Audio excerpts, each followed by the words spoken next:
Assalamualaikum warahmatullahi wabarakatuh. Perkenalkan, saya Sabrina Kurdian Minerva dengan NPM 2406 352254. Saya Ananda Zafira dengan NPM 240 650 1441. Saya Giska Pramestistianingrum dengan NPM 2406 344151. Kami dari kelas Birokrasi dan Governansi Publik Negara C 2024 ingin menyajikan video sebagai pemenuhan tugas akhir kami. Selamat menonton. Pemirsa, Satuan Tugas Penertiban Kawasan Hutan atau Satgas PKH terus menggencarkan penertiban perusahaan tambang yang beroperasi secara ilegal di wilayah Indonesia. Penertiban dilakukan dengan mengedepankan sanksi administratif berupa pembayaran denda sebagai ganti rugi dari kerugian keuangan negara.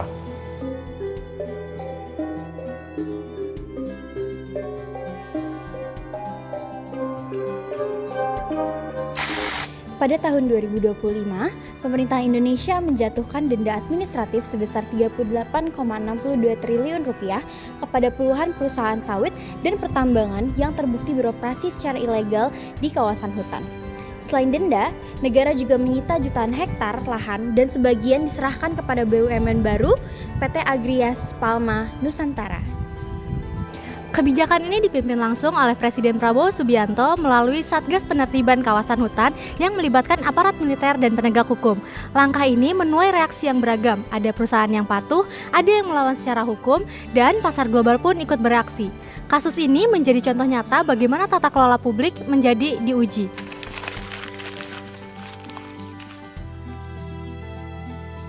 Interaksi antar aktor adalah hubungan antar negara, masyarakat, dan sektor swasta dalam mengurus urusan publik. Dalam kebijakan strategis seperti sumber daya alam, hubungan ini bersifat saling bergantung dan penuh kepentingan. Dalam kasus ini, negara tampil dominan melalui kekuasaan eksekutif dan aparat hukum. Korporasi sawit dan tambang menghadapi tekanan besar karena kepentingan ekonominya terancam oleh denda dan penyitaan. Di saat yang sama, pasar global ikut terdampak karena kebijakan domestik berpengaruh pada rantai pasok dan harga komoditas dunia. Interaksi yang terjadi bukan lagi kolaboratif, melainkan konfliktual, menunjukkan kuatnya tarik-menarik kepentingan dalam governance.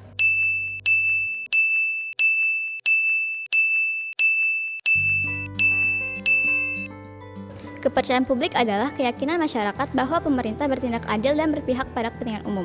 Tindakan tegas terhadap perusahaan ilegal memberi sinyal positif bahwa hukum lingkungan ditegakkan. Namun, kepercayaan ini tidak otomatis kuat. Ketika pemerintah tidak menjelaskan secara rinci bagaimana denda dihitung atau bagaimana lahan sitaan diserahkan kepada BUMN tertentu, muncul keraguan. Artinya, kebijakan ini sekaligus bisa memperkuat dan melemahkan kepercayaan publik, tergantung pada seberapa terbuka prosesnya. Pengawasan adalah mekanisme memastikan aturan dipatuhi melalui pemantauan dan juga penindakan. Pembentukan Satgas PKH menunjukkan peningkatan kapasitas pengawasan negara. Penyitaan jutaan hektar lahan membuktikan bahwa negara kini lebih aktif dan juga agresif. Namun, pengawasan tidak hanya soal tindakan di lapangan.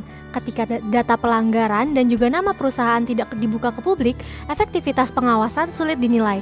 Pengawasan kuat secara operasional, tetapi lemah dalam keterbukaan. Akuntabilitas adalah kewajiban untuk mempertanggungjawabkan keputusan dan dampaknya.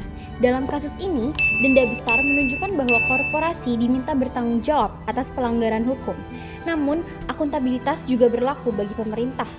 Publik berhak mengetahui dasar perhitungan denda, kriteria, penyitaan, dan rencana pengelolaan lahan sitaan.